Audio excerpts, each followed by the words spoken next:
Hi everyone, this is a short tutorial to help you rock your down dog and your plank. So I have a volunteer today who's been so kind to help me, but in reality, he's my husband and he's been forced to be my body to help you with this.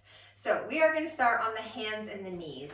So in yoga, when you're on your hands and your knees, you want to have a clear pathway through the joints as much as possible. So shoulders over wrists, knees under the hips.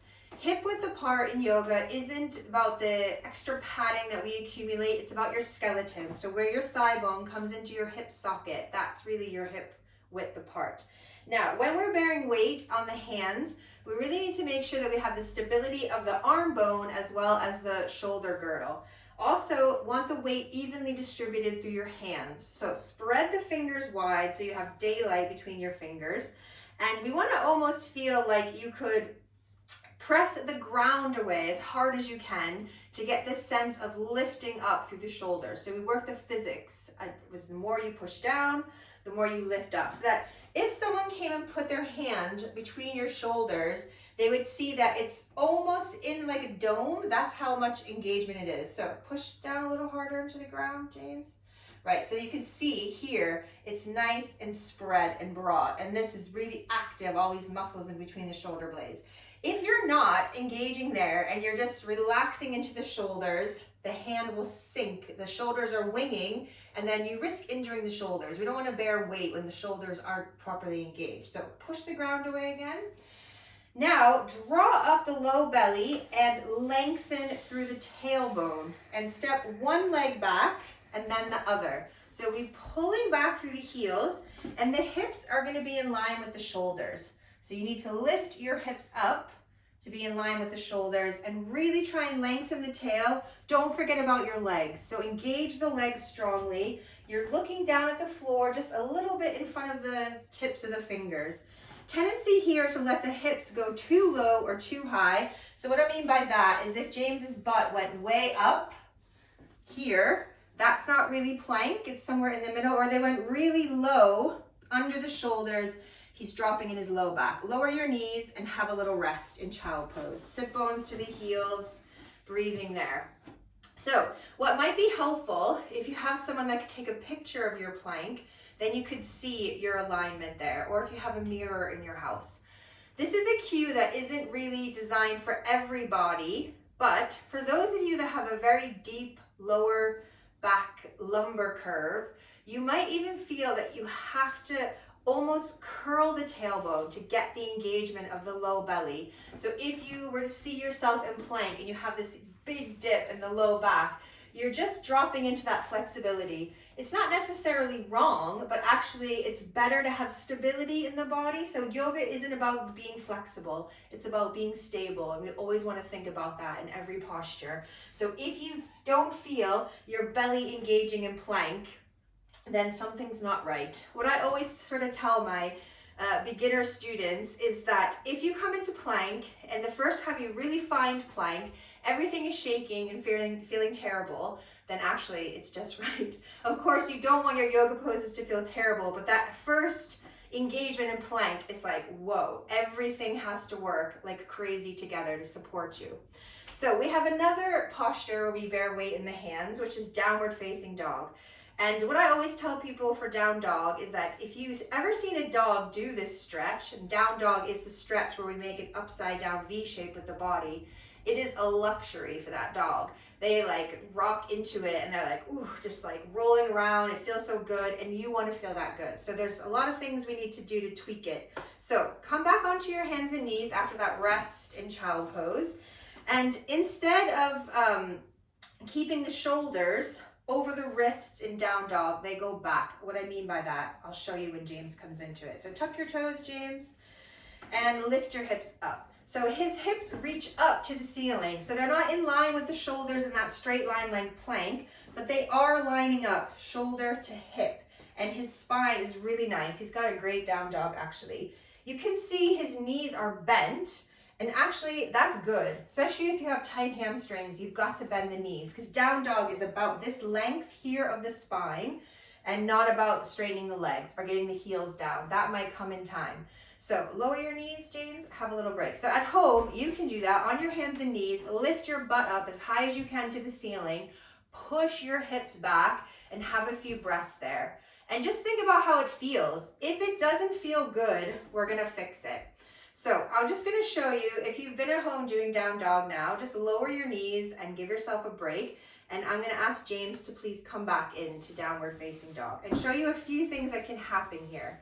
So his down dog is looking good here, but if it wasn't great, his hips would be kind of forward and his shoulders would be more towards his hands. So here he's kind of in a plank. There's a lot of work to hold in the hands and the arms. But when he can lift his hips up and back, he pulls the weight into the legs so that he can get out of the hands and work the arms. So lower the knees, James. So a few things that can keep you from getting into the legs. One, of course, tight hamstrings, but also number two is tight shoulders. So let's get off the hands for a moment and see about stretching the shoulders out. So if you can find, you might not have this in your home right where you are, but you could try it later. So I'm gonna ask James to get up and find his way over to the windowsill. Place your hands, you can use a windowsill, you can use a countertop at home, where you just start to walk the feet back and lower the chest down. So you can see it's creating the same line as in down dog. So stretching here in the shoulders without having to bear weight in the hands, but also he's lengthening the hamstrings as well. So this is a great thing to do when you're at home waiting for the kettle to boil or making dinner, where you get that same stretch in down dog, but especially for tight shoulders, this is great because you don't have to worry about weight bearing in the hands. Second thing, really common, is tight hamstrings. So you can use a belt.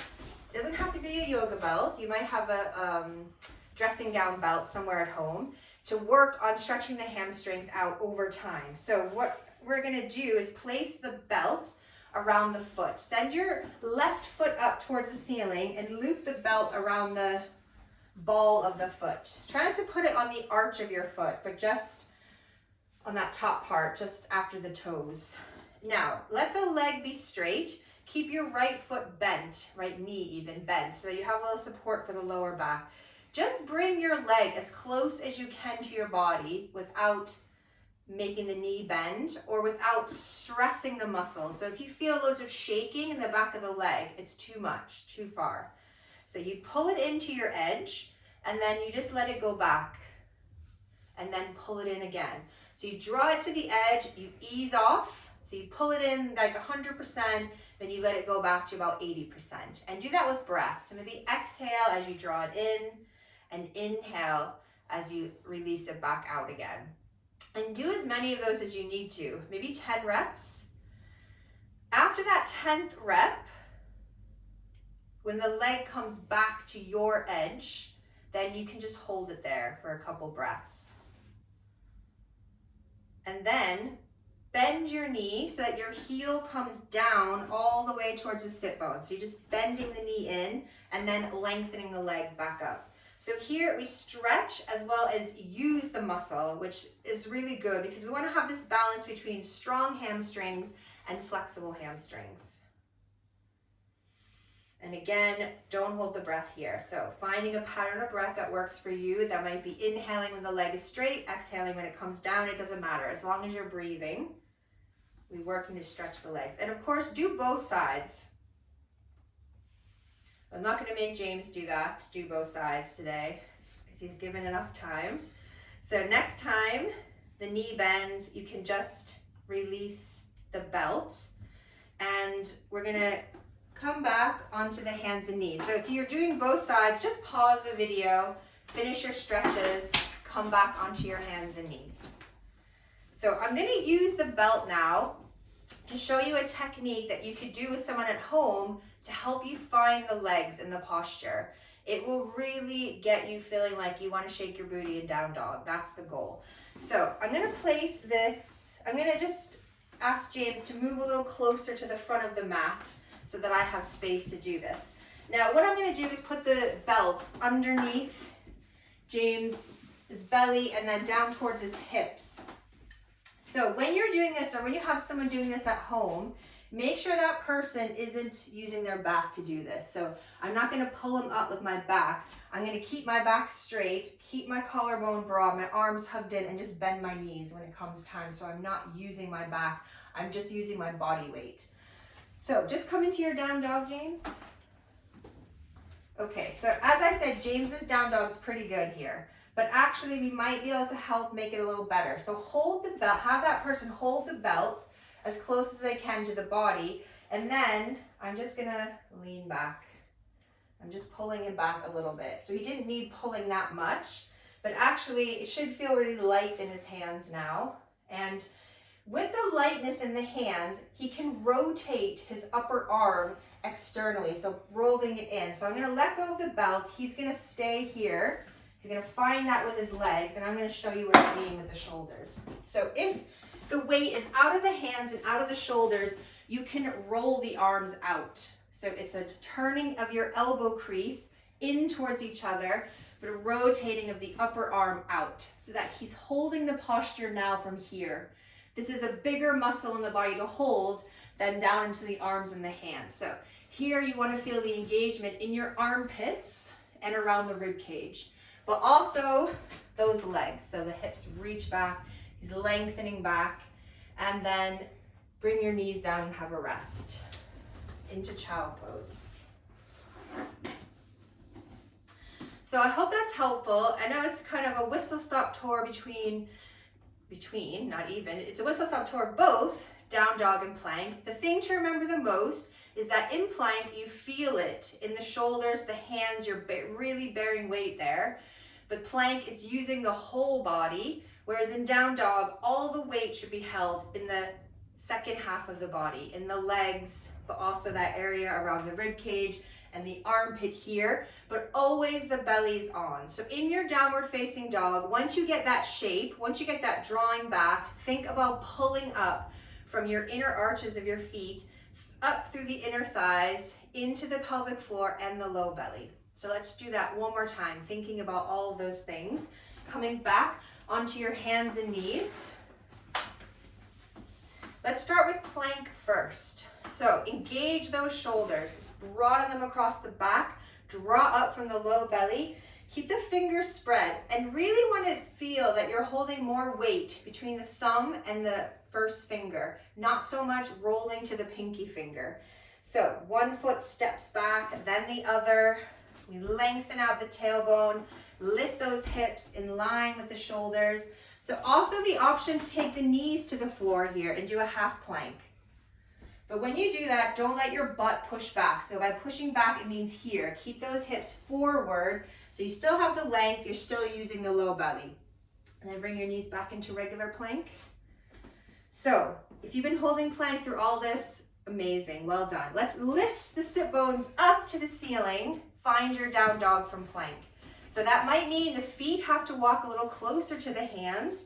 Keep spreading the fingers, keep grounding between the first finger and the thumb.